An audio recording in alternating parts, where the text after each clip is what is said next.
I think one of the things to really keep in mind as you go into considering how you're going to go about funding your education is that you really are looking at making a long-term investment in your career. And it may seem daunting at this point, but it's helpful to keep it in terms of not just these next 2 years or more if you're considering going part-time, but really what the long-term trajectory looks like, not only in terms of the funding, but also in terms of the outcomes of the degree.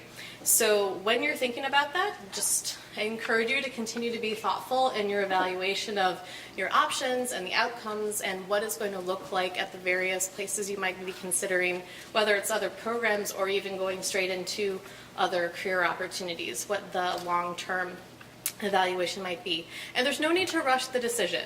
And so if you haven't accepted your offer of admission yet, there's no need for you to do that right now.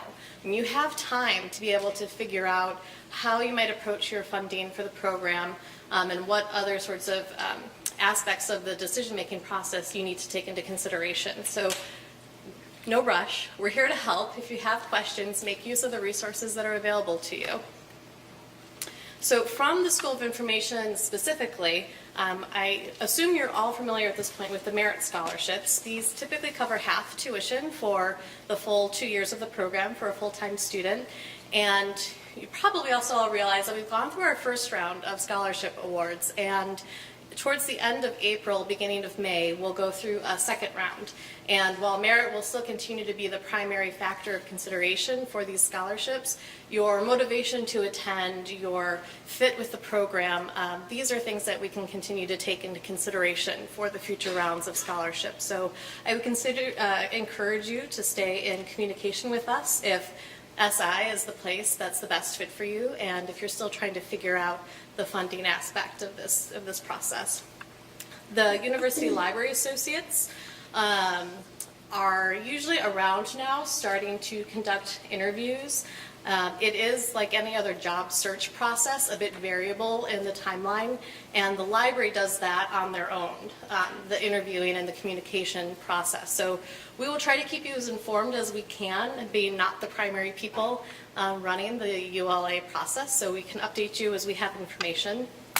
Two other types of funding structures that some of our students seek out are the Graduate Student Research Assistant positions, GSRAs, and the Graduate Student Instructor positions. So at other schools you might hear these called TAs. It's helpful if you're looking at these opportunities if you have experience and interest in this sort of work. So these are very attractive in that they come with full tuition, a stipend, benefits. As you can imagine, they're highly competitive. But if you're interested in doing research and you have a background in doing research, this is something that you could pursue. If you're interested in teaching and have a background in teaching, the GSIs are something that you can consider. These are much more common once you're in the program to be able to land. Coming in as a new student, it's possible if you have some teaching experience and you're interested in the GSI work that that's something that you could be applying for now. And if you are interested in GSIs, I encourage you to cast a very wide net on the types of programs that you would apply to be a GSI. So not just the School of Information, although typically you'd be a second-year student if you're going to GSI with us, but really any program on campus that you have academic experience with is something that you could consider applying to be a GSI within. So it doesn't have to be just your major.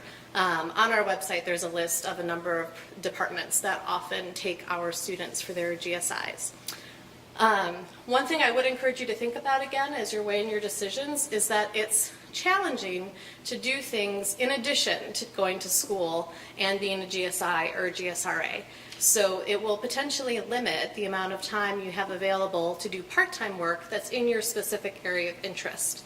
And so if you do choose to pursue the GSI, GSRA route, you'll just want to be strategic as you think through making the most of your summertime to continue to build a resume that's really much more tailored towards your particular professional outcomes if they're not necessarily on a teaching path, for example. Which relates to the part-time work. So I would imagine Joanna talked through most of this. Almost all of our students work part-time while they're in the program. It's typically within their area of interest so that you're continuing to build a skill set. But from a funding perspective, it's the part-time job that's typically putting the roof over your head and food on your plates for dinner. So it's a source of funding for you Probably not necessarily to take care of tuition, but certainly to take care of the living expenses that are affiliated during graduate school. And we can always talk about how to streamline your lifestyle to match a graduate student budget if we want in the Q&A portion. So more broadly, from the University of Michigan, John will be able to talk a bit about the resources that are available for you through the Office of Financial Aid. There are GSRA and GSI appointments in all departments on campus, so again, you don't have to think just about the School of Information. There's also the Center of Education for Women on campus, which is, they do a lot of programming, but they also have scholarships that are available for people of any gender identity, so don't feel limited by the name. And they are affiliated on campus. Our website, of course, also has a very long list of other sources of funding that you can explore. One of the perks of exploring external funding is that we have a matching program. So if you don't have a scholarship with us, we will double match any external funds that you're able to get in open competition. So for example, if you were able to get a $5,000 scholarship from the Center for the Education of Women, since it's fresh in my mind, and you didn't have a scholarship, we would double match. So you have $10,000 from us plus the $5,000 from the Center of Education for Women. So this thing that felt like maybe just $5,000, and when you're an out-of-state grad student, as I have been, that doesn't seem like it's a whole lot, but that just became $15,000 total. So keep in mind our matching program. If you have a scholarship with us, we single match, so that $5,000 would be $10,000 total. And in either scenario, it's up to $10,000, either matching or double matching. I know I'm throwing a lot of information at you, but it's, again, the high-level overview, and if you have any questions, we're around for them. I did just want to share some of the statistics about how many students within the program have a scholarship with us, how many students work part-time, and the amount of funds that we've matched through our matching program in the year. And so you can see we normally have about 20 people, 20 master's students who have a GSRA or GSI position. That's out of 375. So I want to keep that in context so that you know that it's something that's available to you, but to give the more concrete information about how competitive these positions are. Also that some people choose not to pursue these sorts of positions so that they can do more part-time work that's directly related to their field.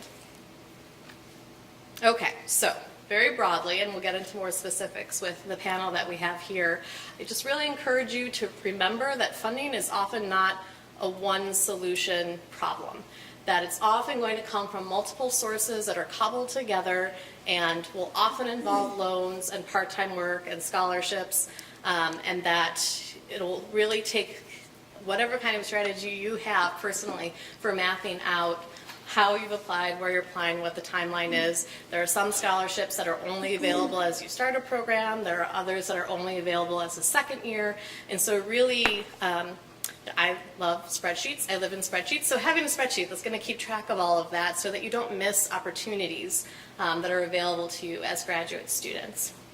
And I think creatively. There are many scholarships that are available based on various sorts of identity that you might have. So not just thinking about the field and scholarships that relate to the field, but think about external scholarships that might relate to you individually. And again, a lot of that is on our website. And as far as the SI scholarships go, persistence really does pay off. So if you're interested in SI and this is the thing that you're going to need to be able to make this a viable path for you, stay in communication with us. Express that desire to attend to us so that we can continue to have you in the front of our minds as we go through the future scholarship rounds. And know that, again, the one solution probably isn't going to do it. And so you might need to compromise with how you're considering the different sources that are available to you. And, I personally did not, I haven't owned any sort of cable plan since I moved to Ann Arbor 8 years ago. I gave it up when I came to school. I know it's true. Hulu and Netflix are a godsend. You have running water? I do, yeah. It's not like we're in a tent or anything. But that was something that I did when I moved here. I didn't have a car. You also didn't have internet when you first moved here. Michael is right. For the first year, I didn't have internet, but I decided that was a little too roughing it. And so no car, no Netflix. Oh yeah, no cable and no internet. And then an internet. But again, so what sort of personal compromises you might do to make things work for you as a student. So again, yeah, stay in touch with us. We're here to help. We're here to connect you with resources that might be a fit for you. And of course, we're here to help you with the decision-making process. It's not just about the funding, but again, about the fit with the program, what the outcomes might look like, and what it's going to take to get there. So, quick word, although you'll hear a little bit from our current students, our alumni are often giving us feedback about why they chose to make the investment, even if it did mean for some of us, as out-of-state master's students with no scholarship whatsoever, why someone might choose to make that investment. And so these are just some high-level aspects of the program that they considered to be really worth it for making that investment. So I wanted to keep things really short as possible so that we could dig into our panelists. And definitely, this is one session that I really want to leave as much time as possible for Q&A. Before we move on to the panel, I just want to reiterate that tomorrow there will be the Connect with UMSI piece. There will be a room available during the networking reception and exposition. That's a great opportunity to come in and talk individually with staff and information mentors that'll be available. I know from personal experience that many of those conversations are about the financial piece of making graduate school work. And so we're available to have those conversations with you one-on-one. This is also a session that often has a lot of hallway conversation afterwards. So we're around, we're here to help you strategize. And with that, I'd like to move on to our panelists. So we have Mandy Wortz and Michael Wayne Harris, who will each give you a little bit of their own story. And once they've completed with that, John Mank is going to talk a little bit about some resources to know about from the Office of Financial Aid. Hey everyone, my name is Michael Wayne Harris. I saw a lot of you yesterday and last evening at these excursions. I hope you're all enjoying visiting days. I am a second-year student. Most of my way of paying for this program came in the form of loans. I don't have a scholarship here, and I'm an out-of-state student. When I started this program, I already had an undergraduate degree and one graduate degree, and I came here debt-free. And I've borrowed as much as possible to be here, all in the form of public loans. I've borrowed the max. So I haven't checked the exact number because I'm a little bit frightened too, but I know that I will graduate this program indebted around $120,000, which is a little bit scary. I was comfortable doing that for a couple of reasons. The first is because the cost was really the factor that delayed me making my decision for a long time, and I really wanted to, and I really had to think about the finances. I was in touch with the financial aid office while I was a prospective student, making sure most things were going to go making sure I totally understood the risks and the employment outcomes and things like that.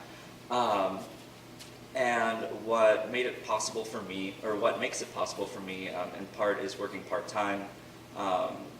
I work about 10 hours a week, sometimes more, sometimes less. My on-campus employer is really flexible with that. I did find a paid internship over the summer. I made that a priority.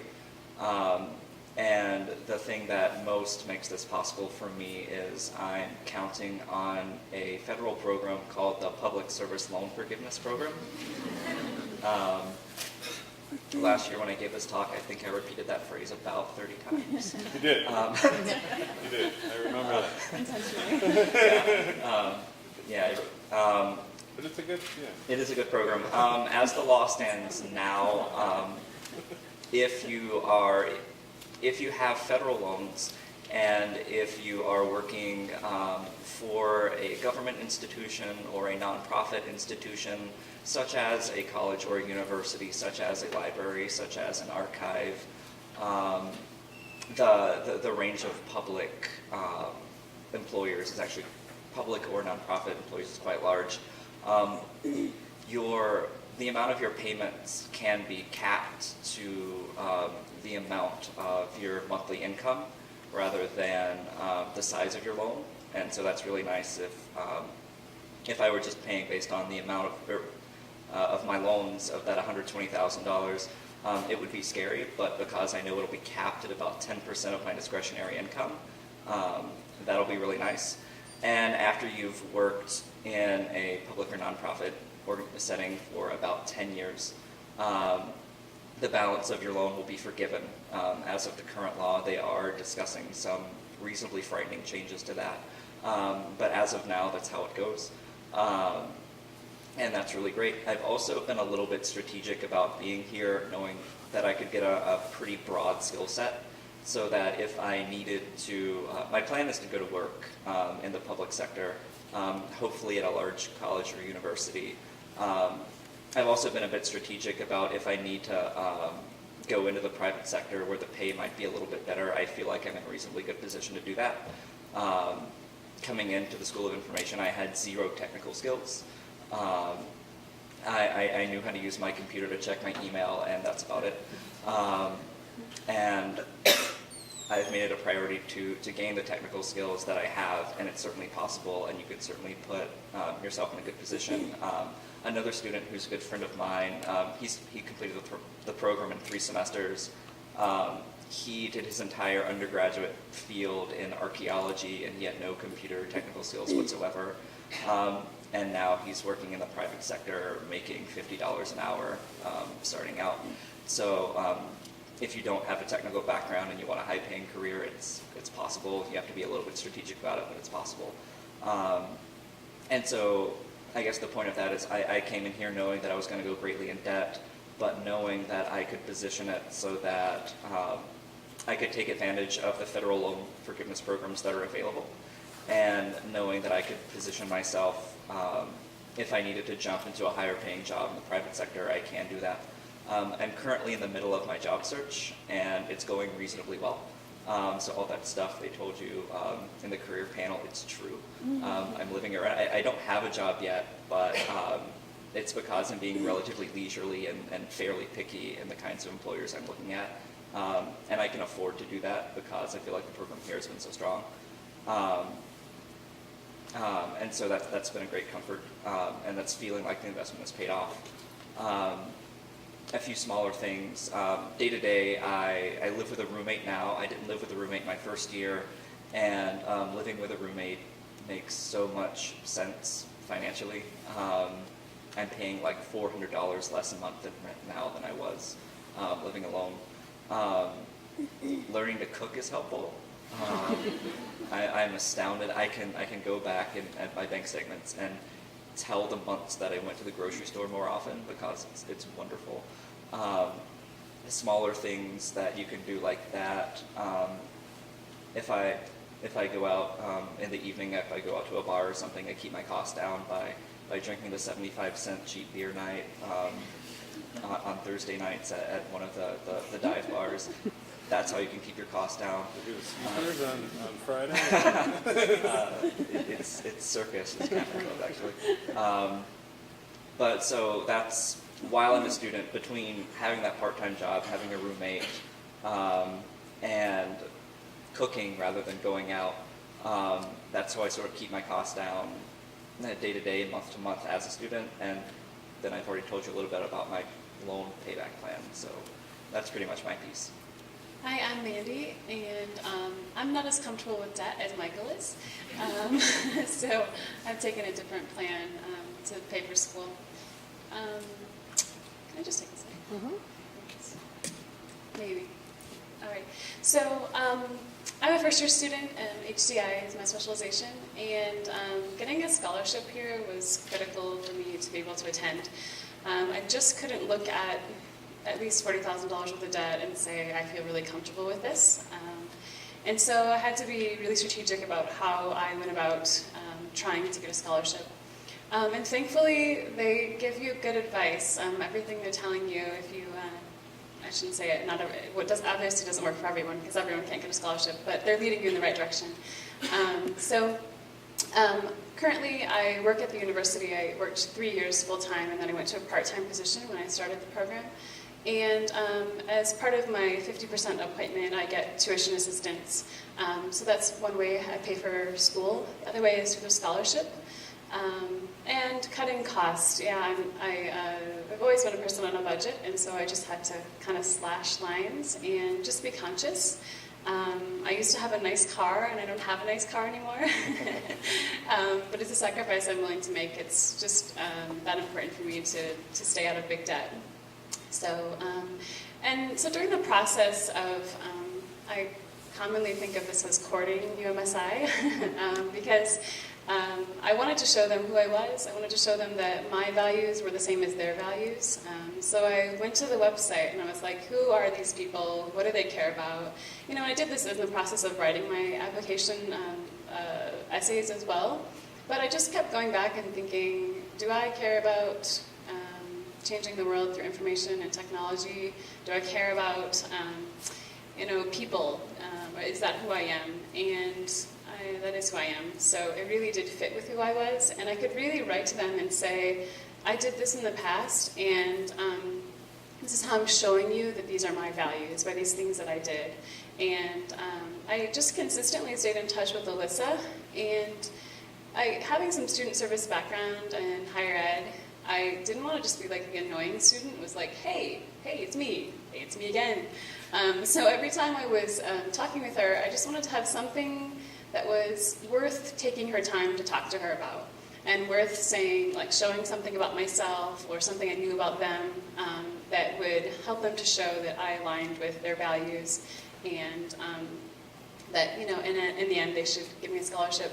And I pretty much decided that I wasn't going to come to school full-time if I didn't get a scholarship. It was that critical for me. So I got my eyes focused on it, and I did my best to work at getting the scholarship. And thankfully, you know, in the end, I you know, got the scholarship.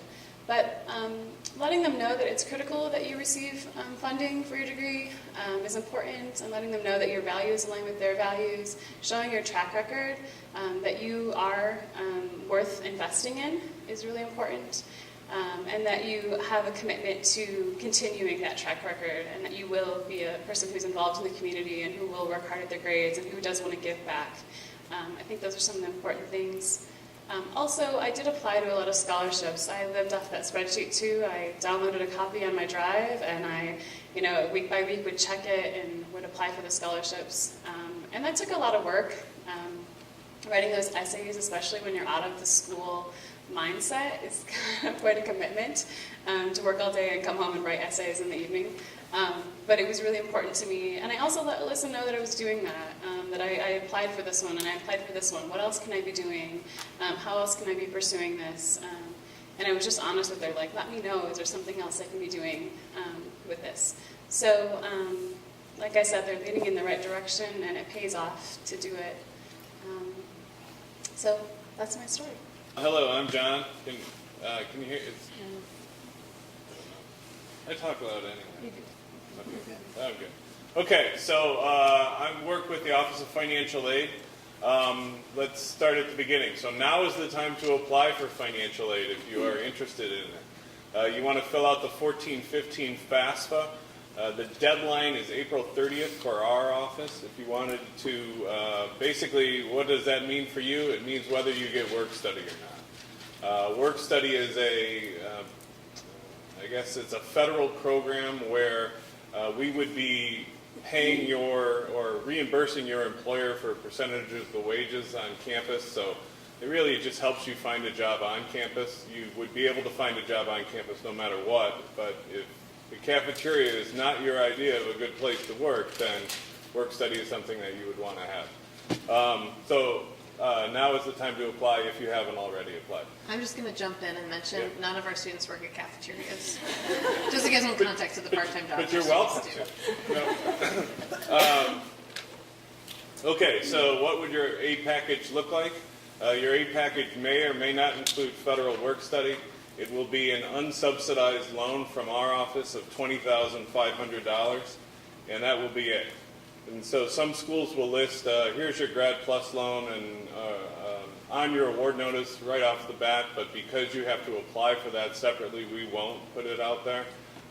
That being said, that is, I guess, the number one alternative loan source is the Graduate Plus loan, and you would apply for that through a federal government website. and it is still a federal student loan. Let's see here. The other option that you might have, in addition to the unsubsidized, the work study, the Parent Plus loan, are private student loans. I wouldn't, unless you really want to. So the problem with private student loans, the Graduate Plus loan is still a federal student loan, so all of the federal regulations apply to it. The private student loans, if you take out a private student loan and can't make the payments on their schedule, they'll just send it to their collection agency and wash their hands, and then you're in some trouble. So keep that in mind.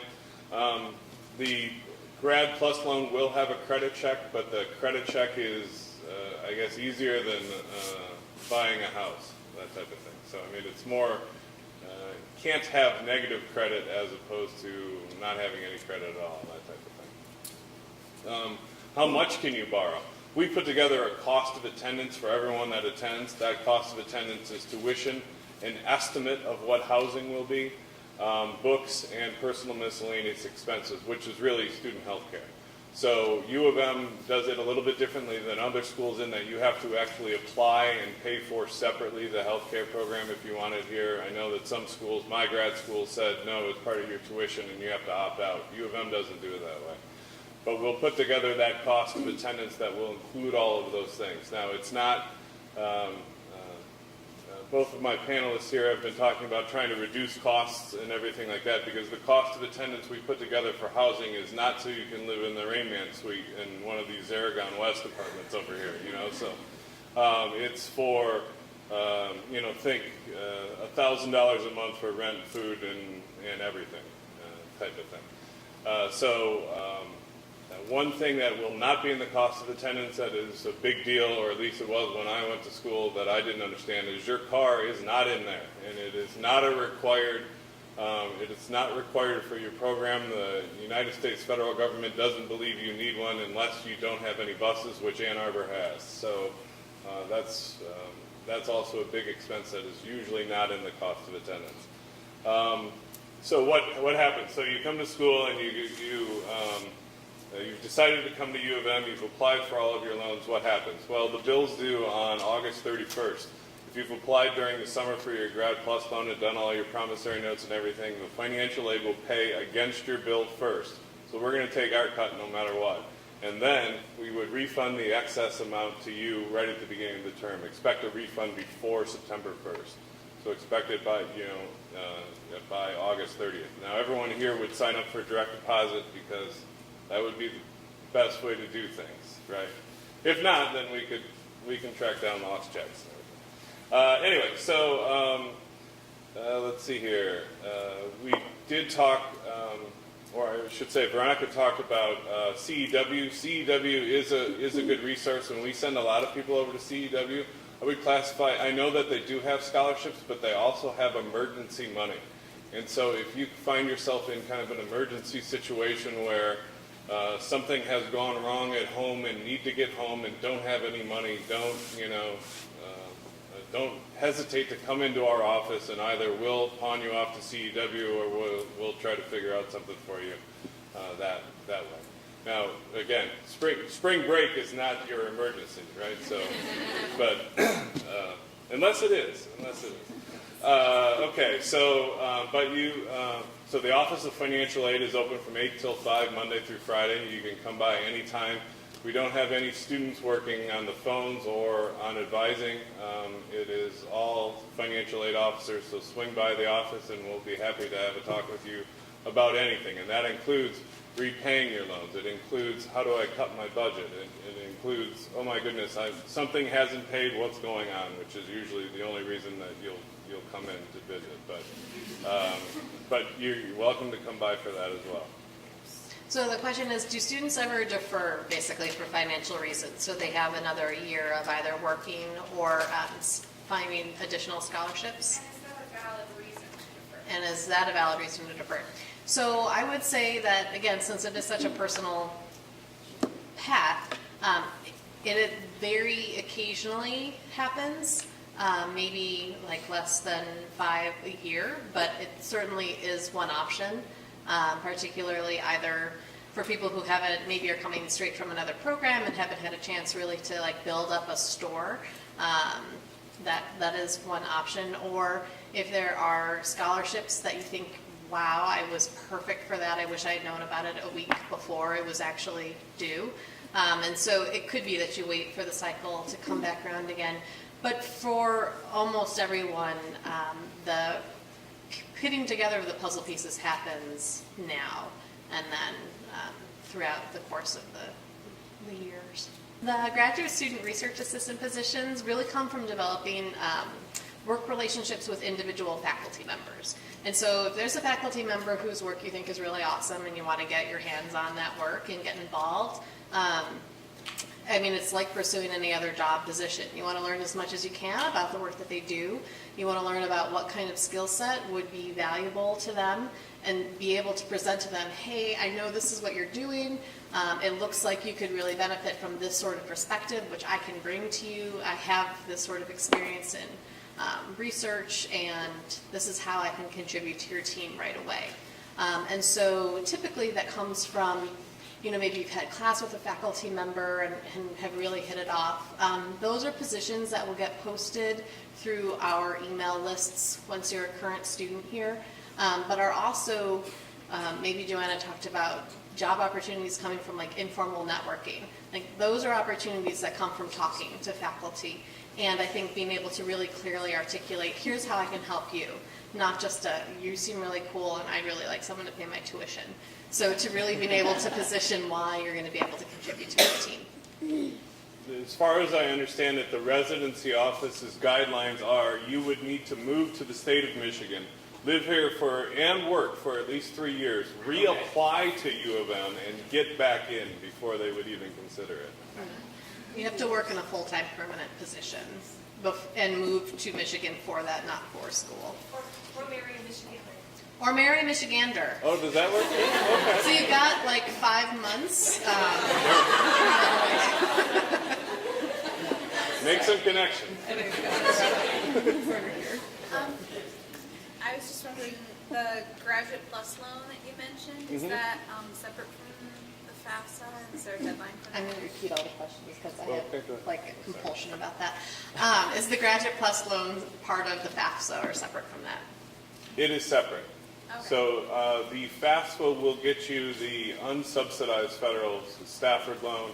The Graduate Plus loan is separate, although you apply at the same website, you would be doing promissory notes for the unsubsidized loan. And it's, I think the website is studentloans.mil. I know the website is studentloans.gov to do all of that. A defunct Citibank private student loan was studentloan.com, so don't go there. So for the matching, is it a one-time thing, or if you have a renewable scholarship, would we do it each year? I think we would need to see the specific terms of the external scholarship. So that's something that you can email to either Alyssa directly, because you probably all have her email address handy, or to me, or to umsi.registrar, and we will dig into the terms of what it looks like. So the question is, if you have a 401k or an IRA or something like that, is there anything that you can do with the funds that are in there related to education? Do you know? I know that I am legally not allowed to answer that. Oh, that's kind of fascinating. So that is more tax, financial planning type of advice. I don't know. You can do it if you want. You're going to take a hit, but you're welcome to. I don't know.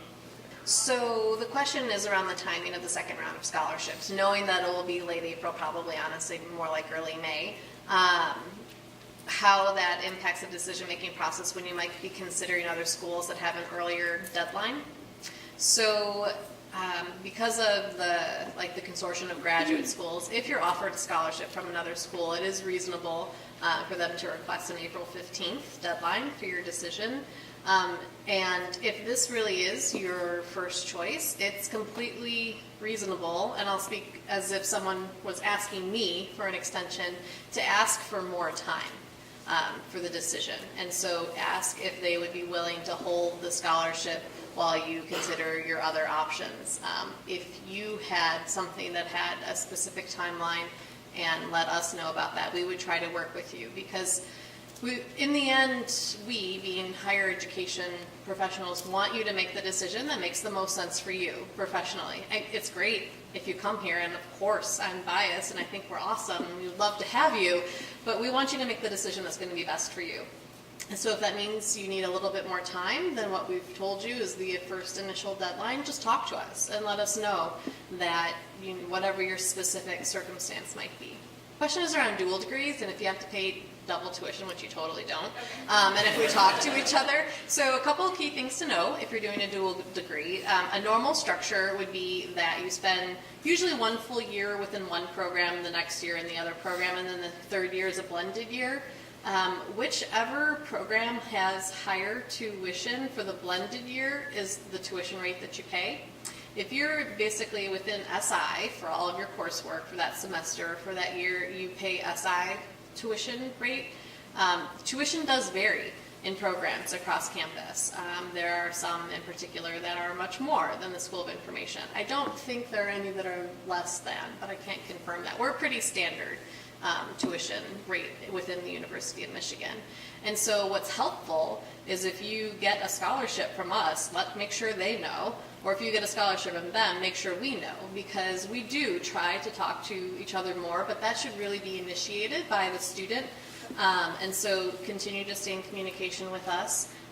I know we personally, if someone has a scholarship in another program, we do try to really make that be balanced out across the two programs. So like if you have a half tuition scholarship, when do you pay for your half of the tuition? And that relates to the it's due on August 31st. There is a payment plan that you can sign up for through U of M, which basically just takes that payment and splits it into 5 separate payments starting at the end of June. So you owe 1/5 of it at the end of June, July, August, September, October. U of M runs the payment plan. There's no fee for it. There's no interest or anything like that. You're either going to do the payment plan or loans. You don't want to do both. So if you've got money coming in on more of a monthly basis than sitting on 20 grand, then you would sign up for the payment plan. To tell you the truth, not a whole lot of graduate students sign up for it. The payment plan is mostly for undergrads whose parents would rather not pay $50,000 or $25,000 up front at the beginning of every semester. You wouldn't sign up for the payment plan if you were to take out loans, and the loans would pay right at the beginning of the term, or right the week before the beginning of the term. They would pay off your bill and then refund. It sounds like you would be in that category, maybe. Okay. Work study is separate, completely separate, and it's also separate from GSIs or GSRAs. So the work study is more. What would be a good example? Like working in a lab or something like that, or doing something along those lines. Here's how I like to think about work study. You don't want to make the mistake of thinking that when you get your financial aid package and it says, I'm going to make up numbers for the purpose of the example. Let's say you have $1,500 of work study for the semester. You will never see a check for $1,500 come straight to you. That $1,500 is basically, if I were to employ you as an information mentor, I, as your employer, don't have to pay you that $1,500. Work study pays the first $1,500, and then it's seamless to you, depending on the position. Once your work study funds have been depleted, then I start paying for your hourly rate. And so I like to think of work study as really, it means that you have no limitations to what kind of position on campus is available to you. There are some departments, like I think even the career development team, they will sometimes hire part-time current MSI students, but specify you have to have work study to apply to the position. So it's really a key to unlocking all of the opportunities on campus, and you don't have to worry about if a position is work study or not if you have work study. Scholarships are totally unrelated to the Office of Financial Aid. So the School of Information merit scholarships, the work study comes through FAFSA. And our scholarships have nothing to do with the federal aid piece. We don't really have books in the field of information, so no, not really. This is a great question for our students. Okay. I've bought one so far, and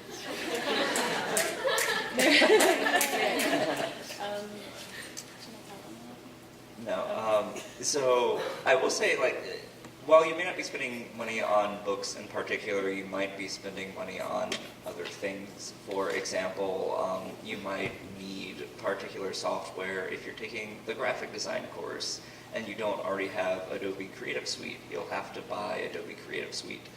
I don't know if there are those similar kinds of other kinds of purchases for other things. If you don't have a laptop, which, for example, I came to the school without a laptop. I had a desktop, and I love my desktop, but you actually need a laptop. I see some people trying to get by with tablets. I'm not sure how they do it, because I can't. People get by with tablets, but I would really recommend buying a laptop, and so I bought a laptop when I got here. And so I would think it would be those kinds of expenses in lieu of books. So don't think about books in the narrow things in terms of like readers you buy. Just think about it in terms of like educational materials. And some semesters you don't have any. Some semesters a course or two might require you to buy a software package. I do believe that if you are taking some of the more theoretical library classes and archives classes, those have textbooks. If you're taking IAR or HCI, where a lot of the things are open source, or journal articles, probably not. But it's definitely not as bad as undergrad. And a lot of the software packages we have access to for free, certainly at least while you're a graduate student. And if there are software packages that you want to purchase for your own use, you know, for after the program, the computer showcase on campus has greatly reduced rates for software, hardware, all sorts of things. Also, don't get the impression that you don't read, because I only bought one book. They're just in different formats. The financial aid, I mean, we put together a cost of attendance for people. What is our cost of attendance for books? I don't know, around $800 a semester is what we put in there. A computer is not in your automatic cost. I mean, in the cost of attendance we automatically put together, but we can increase that cost of attendance for the price of one computer for your 2 years. Is it 2 years? Yeah, for your 2 years here at U of M. And that computer, we will not balk at anything up to, I think, 3,600, and then we'll start saying, prove to us that you need. That it's not a car. Yeah. Prove to us that you are trying to get to Mars. Yeah, so you don't like get free copies, but there's like a lab right downstairs by the lounge and in our area where you can access lots of computers with big screens that have all that on there. So you don't necessarily get a copy for your own machine. Yeah, most of them anyways. And I would say, like, to as large an extent as possible, we do try to use open source software that wouldn't cost anything to begin with. You can, for some of your courses, if you're going to be doing things like wireframing and prototyping and things like that, some companies like Acture will give you a free license to some of their program. If you send them a copy of your transcript and prove that you're studying the right things, they try to rope you in for life by giving you a free subscription right at the beginning. Some instructors will get an educational license that's good for the semester because you have to use it in that class. But I'd say most of the free software you get access to is by physically going to the university computer clusters and using those. So if you defer, are you going to be considered next year for our scholarships? And the answer is yes. I'll talk through two scenarios. If you have a scholarship now and choose to defer, the scholarship does not automatically defer with you. You will certainly be considered again and will likely be competitive, but since the admitted cohort changes year to year, we can't guarantee that you would be chosen for a scholarship again. And if you don't have a scholarship, you would be considered next year again in the first round, or I'm sorry, in our scholarship rounds, likely not during the first round.